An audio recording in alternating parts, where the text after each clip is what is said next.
नमस्कार, मैं हर्षित तिवारी। अभय न्यूज के 17 अक्टूबर रविवार दोपहर के बुलेटिन में आप सभी का स्वागत है। आइए देखते हैं अभी तक की खास खबरें। इस बुलेटिन के प्रायोजक हैं आर के निवास बाय आर के डेवलपर्स।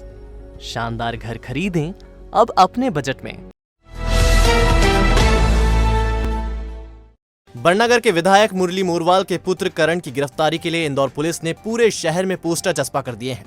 दुष्कर्म के आरोप में करण करीब 6 महीने से फरार है। उसकी गिरफ्तारी पर पुलिस ने 15,000 का इनाम घोषित किया है। करण के खिलाफ राव की एक युवती ने इंदौर के महिला थाने में दुष्कर्म की रिपोर्ट दर्ज कराई थी।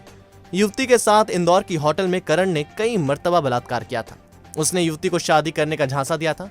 युवती कांग्रेस से जुड़ी थी और पार्टी कार्यक्रमों के दौरान ही उसकी मुलाकात करण से हुई थी। दुष्कर्म का मुकदमा दर्ज होने के साथ ही करण फरार हो गया था। पुलिस ने उस पर पहले 5,000 रुपए का इनाम घोषित किया था। बाद में यह राशि बढ़ाकर 15,000 रुपए कर दी गई। अब जबकि करण का पता नहीं चल रहा है तो पुलिस ने पूरे बड़नगर में फरारी के पोस्टर चिपका दिए। इसके लिए महिला थाने की एसआई रश्मि पाटीदार, एएसआई ममता, बुद्धा मीणा सहित 10 पुलिसकर्मी बड़नगर पहुंचे थे। इन्होंने शहर के विभिन्न चौराहों पर करण मोरवाल के पोस्टर चस्पा किए। इसके साथ ही करण के घर और गार्डन पर भी पुलिस पहुंची और करण के नहीं मिलने पर यहाँ भी पोस्टर चस्पा कर दिए। पुलिस ने करण की संपत्ति का ब्यौरा भी जुटा लिया है। अगर तय समय तक करण ने गिरफ्तारी नहीं दी तो पुलिस उसकी संपत्ति को अटैच करा लेगी। दौलतगंज क्षेत्र के गार्डन में शनिवार के दोपहर सनसनीखेज वारदात हुई। लिव इन रिलेशन में रह रही एक युवती और उसके प्रेमी को 3 आरोपियों ने खाने पर बुलाया। फिर आरोपियों ने प्रेमी से मारपीट की। वह रिपोर्ट लिखाने गया तो आरोपियों में से एक ने युवती के साथ गार्डन के शौचालय में रेप किया। पुलिस ने मारपीट और रेप का मामला दर्ज कर लिया है। दरअसल पवासा में रहने वाले पीयूष को बहादुरगंज में रहने वाले उसके दोस्त बंटू ठाकुर, पंकज तिवारी और बिन्नू तिवारी ने खाना खाने के लिए बुलाया था। इन्होंने दौलतगंज सरकारी स्कूल के पास स्थित गार्डन में पार्टी रखी थी। पीयूष जब अपनी प्रेमिका के साथ पहुंचा तो तीनों बदमाश प्रेमिका से छेड़छाड़ करने लगे। उसने रोकने की कोशिश की तो पीयूष की तीनों ने पिटाई कर दी। इसकी रिपोर्ट लिखाने पीयूष देवास गेट थाने गया तो इसी बीच बंटू ठाकुर उसकी प्रेमिका को खींचकर टॉयलेट में ले गया और उसके साथ दुष्कर्म किया। जैसे तैसे बंटू के चंगुल से छूटी युवती देवास गेट थाने पहुंची और रेप की रिपोर्ट दर्ज कराई। पीयूष ने भी मारापीटी का मुकदमा दर्ज कराया। देवास गेट पुलिस ने तीनों आरोपियों को गिरफ्तार कर लिया है। ये सर बहादुरगंज में दौलतगंज स्कूल की घटना है और मुझे पंकज तिवारी ने बुलाया था वहाँ पर खाना खाने। वो मेरा दोस्त है जिसमें, और वहाँ पर हम खाना खाने गए थे सर। तो उसमें इन्होंने, मैं रिलेशनशिप में रहता हूँ, लव इन रिलेशन में, और इन्होंने मेरे साथ, मेरी फ्रेंड के साथ मतलब छेड़छाड़ चालू की सर। हाँ। और सर मैंने उसकी आपत्ति ली जी। तो सर उन्होंने मुझे माराकुटी करना चालू कर दी सर जी। और सर मैं वहाँ से जैसे थे भग के वहाँ से निकला और सर सीधे थाने आया। उस बीच इन्होंने उसके संग बंटू ठाकुर ने दुष्कर्म किया जी। और सर उसके बाद जैसे वहाँ से ये शालिनी मतलब मेरी फ्रेंड निकली, उसके बाद उन्होंने वो डायरेक्ट थाने पे ही सर, और यहाँ पर उन्होंने रिपोर्ट दर्ज कर ली। माधवनगर थाना क्षेत्र में एक के बाद एक चेन खींचने की वारदात कर पुलिस को चुनौती देने वाले स्नेचर ने पुलिस के सामने फिर एक नई मुसीबत खड़ी कर दी है। पुलिस ने उसे धर तो लिया है लेकिन उससे एक भी चेन की बरामदगी अभी तक नहीं हो सकी है। इसकी वजह यह है कि नशे के आदी स्नेचर ने चेन बेचने से मिले रुपये उड़ा दिए हैं। माधवनगर थाना क्षेत्र में लगातार वारदात कर पुलिस के लिए सिरदर्द बना स्नेचर इंदौर के परदेसीपुरा इलाके का रहने वाला है। वह मांगी हुई बाइक से आकर उज्जैन में वारदात करता था। वारदात करने के बाद वह इंदौर चला जाता था। इस कारण ही पुलिस उसे दबोच नहीं पा रही थी। लेकिन पिछले दिनों माधव साइंस कॉलेज की प्रोफेसर डॉक्टर श्रुति शर्मा के साथ वारदात कर वह फंस गया। इस वारदात में उसने अपने जीजा की बाइक का प्रयोग किया था। टूटी नंबर प्लेट होने के बावजूद पुलिस ने बाइक मालिक को तलाश कर लिया। जब पूछताछ की तो आरोपी का पता चल गया। फिलहाल पुलिस के लिए स्नेचर ने एक नई मुसीबत चेनों की बरामदगी की पैदा कर दी है। स्नेचर ने यह चेन इंदौर में बेच डाली और इनसे मिले रुपयों से नशा कर लिया। अब उससे चेन बरामद करना पुलिस के लिए मुसीबत बन गया है। उज्जैन से डॉक्टर को दिखाकर गांव लौट रही सास बहू को पान बिहार के पास एक बोरवेल ट्रक ने रौंद दिया। दोनों की मौके पर ही मौत हो गई। दरअसल रणाहेड़ा की रहने वाली राधा पति पप्पू की तबीयत खराब थी। देवर भेरूलाल और सास सीता पति नाथूलाल उसे डॉक्टर को दिखाने के लिए उज्जैन लाए थे।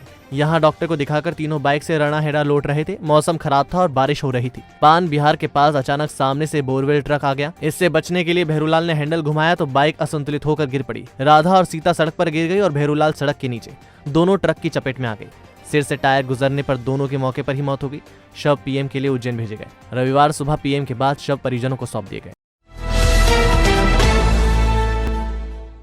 मनोविकास विशेष शिक्षा महाविद्यालय, जहां बीएड बौद्धिक मंदता, डीएड बौद्धिक मंदता, डीएड बधिरांधता उपलब्ध पाठ्यक्रमों के साथ शिक्षकों को तैयार किया जाता है। प्रशिक्षित प्राध्यापकों के साथ सर्व सुविधा युक्त कक्षाएं, आधुनिक library, computer lab, online offline शिक्षण, सांकेतिक भाषा कक्षाएं, जॉब प्लेसमेंट, परामर्श एवं व्यवधान रहित वातावरण उपलब्ध है। अधिक जानकारी के लिए संपर्क करें 9993437330 9827448830। हमारा पता सेक्टर 9 जवाहर नगर उज्जैन। नई खेड़ी रेलवे गेट पर काम कर रहे एक टेक्नीशियन को काम करते समय घबराहट हुई। साथ ही बाइक पर बैठाकर अस्पताल के लिए निकले, लेकिन रास्ते में टेक्नीशियन की मौत हो गई। माना जा रहा है कि हार्ट अटैक से मौत हुई है। दरअसल मूलतः झांसी के रहने वाले 42 साल के धनंजय मालवी नागदा की रेलवे कॉलोनी में रहते हैं। वह रेलवे में सिग्नल डिपार्टमेंट में है। शनिवार को वह गेट पर सिग्नल संबंधित काम कर रहे थे। इसी दौरान अचानक उन्हें घबराहट हुई। साथ ही उन्हें बाइक पर बैठाकर उज्जैन अस्पताल ला रहे थे। इसी बीच वह नीचे गिर गए। ऑटो में डालकर उन्हें अस्पताल लाया गया, लेकिन यहाँ चिकित्सकों ने उन्हें मृत घोषित कर दिया। पीएम के बाद शव परिजनों को सौंप दिया गया है। झांसी के रहने वाले धनंजय के परिवार में पत्नी, एक पुत्र और एक पुत्री है। छतरी बाग क्षेत्र में शनिवार रात घर के सामने लघु शंका करने की बात पर दो पक्षों में तनाव हो गया। समुदाय विशेष के लोगों ने पीड़ित के घर पर पथराव किया तो हिंदुवादी संगठन के लोग भी एकत्र हो गए। रात भर शहर में गहमागहमी बनी रही। दरअसल छतरी बाग के एक रहवासी के घर के सामने विशेष समुदाय का व्यक्ति लघु शंका कर रहा था। जब रहवासी ने उसे रोका तो नाराज होकर उसने बदतमीजी की। इसी बीच उसके समुदाय के लोग एकत्र हो गए और रहवासी के घर पथराव कर दिया। पथराव में 2 लोग घायल हो गए। इस बात की जानकारी जब हिंदुवादी संगठनों के लोगों को लगी तो वह भी एकत्र हो गए। उन्होंने विरोध जताया। थाने में सामान्य धाराओं में प्रकरण दर्ज होने से हिंदुवादी संगठन बेहद नाराज नजर आए। उन्होंने मेरे पापा को भी मारने की कोशिश करी सर। अच्छा। हमारे परिवार पे पत्थर लगाया। अच्छा। पूरे मोहल्ले पे ही पत्थर, पत्थर ये बड़े बड़े पत्थर दिख रहे हैं, ये फेंके गए हैं यहाँ पर। इस प्रकार से ये पत्थर फेंके गए हैं, देख सकते हैं आप। हमारी हमला कर दिया सर पत्थरों से। अच्छा। हम लोगों के ऊपर और भी बचाव मेरे को भी लगी, मेरी मम्मी को भी लगी। एक महिला हमारी उज्जैन में घायल है सर, अभी वो उज्जैन में एडमिट है। ये रात की घटना है भाई साहब जी। और ये कुछ ये छतरी बाग में या कुछ लड़कों ने ये भाटा फेंक दिया। भाटे उन्होंने फेंके पूरे। अच्छा। अपनों को जानकारी लगी है। पत्थर मार रहे हो, लड़े करे और जबरदस्ती मारने आए हो। हम 50 जने थे। वो तुम बना के आए, बड़े बड़े पत्थर चला रहे हो। वो इंदिरा में नाम नहीं पता, पिछड़ में नहीं आए हो इंदिरा। उज्जैन में पहली बार यूनाइटेड 18 शॉप लेकर आए हैं एक अनोखा ऑफर। आप पाएंगे 1000 रुपए की खरीदी पर 20% मूल्य की अन्य खरीदी, 5000 की खरीदी पर 25% और 10,000 की खरीदी पर 30% मूल्य की अन्य खरीदी। जेंट्स वियर की संपूर्ण श्रृंखला एक ही स्थान पर। Jeans, trouser, shirt, short shirt, mens kurta और भी बहुत कुछ। तो एक बार अवश्य पधारें। हमारा पता है यूनाइटेड 18 शॉप, मिनी चौपाटी की गली, फ्रीगंज, उज्जैन 9752244339। तो आपने देखा हमारा बुलेटिन। आपको हमारा बुलेटिन कैसा लगा, इसका फीडबैक कमेंट सेक्शन में जरूर दीजिएगा। फिर मिलेंगे नए बुलेटिन के साथ। नमस्कार।